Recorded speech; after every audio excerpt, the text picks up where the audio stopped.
देश की जनता भारतीय सैनिकों को वीरता व कामयाबी के लिए उनके सम्मान में तिरंगा यात्राओं के माध्यम से अपनी भावना का इजहार कर रही है। पूर्व कैबिनेट मंत्री कंवरपाल गुर्जर, भारतीय सेना के प्रहार से थर्राया पाकिस्तान, बड़ा जवानों का सम्मान। पूर्व कैबिनेट मंत्री कंवरपाल गुर्जर की अगुवाई में प्रतापनगर में निकली विशाल तिरंगा यात्रा। ऑपरेशन सिंदूर और सैन्य बलों के सम्मान में तिरंगा यात्रा में उमड़ा हजारों का जनसमूह। पूर्व कैबिनेट मंत्री कंवरपाल गुर्जर। प्रतापगढ़ मुख्य मार्गों पर युवाओं, महिलाओं, बुजुर्गों ने दिखाया जोश और देशभक्ति। पूर्व कैबिनेट मंत्री कंवरपाल गुर्जर ने जानकारी देते हुए बताया कि भारतीय सेना ने पहलगाम आतंकी हमले के बाद ऑपरेशन सिंदूर के तहत पाकिस्तान व पीओके में आतंकी ठिकानों को सटीक निशाने के साथ ध्वस्त करके जो शौर्य दिखाया था, उसके सम्मान में भाजपा द्वारा जगाधरी विधानसभा क्षेत्र के मंडल प्रतापनगर में निकाली गई तिरंगा यात्रा में कड़ी धूप के बीच हजारों नागरिकों ने पूर्व कैबिनेट मंत्री कंवरपाल गुर्जर की अगुवाई में अपनी भागीदारी करते हुए देशभक्ति की भावना का इजहार किया।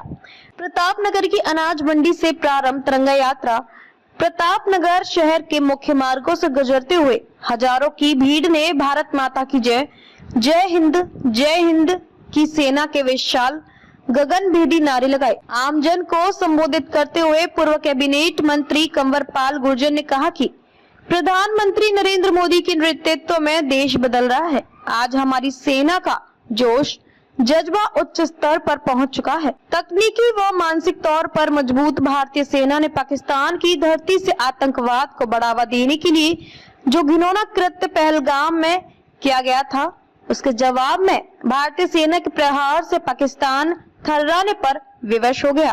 पूर्व कैबिनेट मंत्री कंवरपाल गुर्जर ने कहा कि भारतीय सेना के जवानों ने ऑपरेशन सिंदूर के तहत पाकिस्तान के घर में घुसकर आतंकवाद व आतंकियों को तबाह करने का काम किया। पाकिस्तान द्वारा भारतीय रिहायशी इलाकों को निशाना बनाने की कोशिश की गई तो हमारे वीर जवानों ने पाकिस्तान के विभिन्न वायुसेना ठिकानों को ध्वस्त करते हुए पाकिस्तान को बड़े संकट में डाल दिया था। पूर्व कैबिनेट मंत्री कंवरपाल गुर्जर ने कहा कि आज देश की जनता सैनिकों को वीरता व कामयाबी के लिए उनके सम्मान में तिरंगा यात्राओं के माध्यम से अपनी भावना का इजहार कर रही है। पूर्व कैबिनेट मंत्री कंवरपाल गुर्जर ने कहा कि जिस पाकिस्तानी सेना के भरोसे ये आतंकी पाकिस्तान बैठे थे, भारत की सेना, वायुसेना और नौसेना ने उस पाकिस्तानी सेना को भी धूल चटा दी है। पाकिस्तान फौज को भी बता दिया है कि पाकिस्तान में ऐसा कोई ठिकाना नहीं है जहां बैठकर आतंकवादी चैन की सांस ले सके। हम पाकिस्तान के घर में घुसकर मारेंगे और बचने का एक मौका तक नहीं देंगे।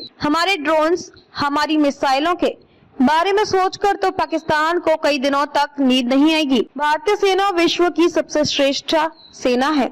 इस दौरान भाजयुमो जिलाध्यक्ष निश्चल चौधरी, मंडल अध्यक्ष अमित कुमार, विनीत सिंगला, विजयपाल सिंह, मुदित बंसल, अशोक चौधरी, अजय अग्रवाल, भाजपा जिला अध्यक्ष यमुनानगर, मीडिया प्रभारी कपिल मनीष गर्ग, चेयरमैन बलविंदर सिंह मुजाफत, सोनू मांडेवाला, चेयरमैन वीरेंद्र चौधरी, पूर्व मंडल अध्यक्ष कैलाश चंद्र, राजन सरपंच लाला सत्यप्रकाश अग्रवाल, लाला जयप्रकाश अग्रवाल, हरीश आगम गुर्जर, प्रीतम सिंह देवधर, सचिन पोसवाल, गौतम गर्ग, बीरम सिंह, ओमकार, कंवर सिंह, जगदीश नवाजपुर, विजय सिंगला, अनिल बालिया, सतीश जैदरी, अनमोल अग्रवाल, राजवीर सिंह, सिद्धार्थ सिंह, विजय मिंटू सरपंच, गीताराम कश्यप सरपंच, इरफान प्रधान, इंद्रजीत सिंह, जगदीश प्रधान, प्रदीप कोहली, हरीश अग्रवाल सहित सैकड़ों लोग उपस्थित रहे।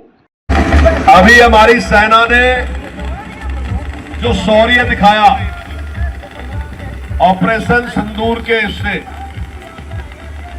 उससे पूरी दुनिया में भारत का मान सम्मान बढ़ा और सैनिक दृष्टि से भारत की दाग पूरी दुनिया में जमी। भाइयों, अगर आपके याद हो तो इराक ने इजराइल के ऊपर अटैक किया था और उस टाइम हमने देखा था कि उन्हें सेकंड मिसाइल का उपयोग करके कोई भी मिसाइल इजराइल की धरती पे गिरने नहीं दी थी। लेकिन इजराइल की इस प्रकार की रेपुटेशन थी कि वही वो कुछ नया करेगा, लेकिन अभी तक हमें स्वयं भी इस प्रकार की जानकारी नहीं थी कि हमारी सेना के पास इस प्रकार की तकनीक और इस प्रकार की योग्यता है। और इस ऑपरेशन ने पूरी दुनिया में सैनिक दृष्टि से हमारे देश की धाक दबा दी। जितनी भी मिसाइल पाकिस्तान ने चलाई, जितने ड्रोन पाकिस्तान ने चलाए, वो सारे के सारे हवा में ही नष्ट करने में हमारी सेना ने सफलता प्राप्त करी। दूसरा भाइयों, बड़ी कार्रवाई क्या है इसमें, बहुत बड़ी सफलता क्या है कि हमने कोई उनकी तरह का काम नहीं किया। हमने जितने भी अटैक किए, जितनी भी मिसाइल गिरी, वो सारी की सारी जहां आतंकवादियों के ट्रेनिंग सेंटर थे उनके ऊपर गिरी, या उनके जहां एयरफोर्स के जो बेस पॉइंट थे उनके ऊपर हमारी सरकार ने कार्रवाई की, जहां से उनके लड़ाकू विमान उड़ रहे थे। हमने ना जनता के ऊपर गिरा और ना ही सेना के ऊपर गिरा, हमने केवल वही कार्रवाई की। दुनिया इस बात की कायल है और आज दुनिया के सामने पाकिस्तान बिल्कुल नंगा गया और देख लिया कि पाकिस्तान एक आतंकवाद की फैक्ट्री है।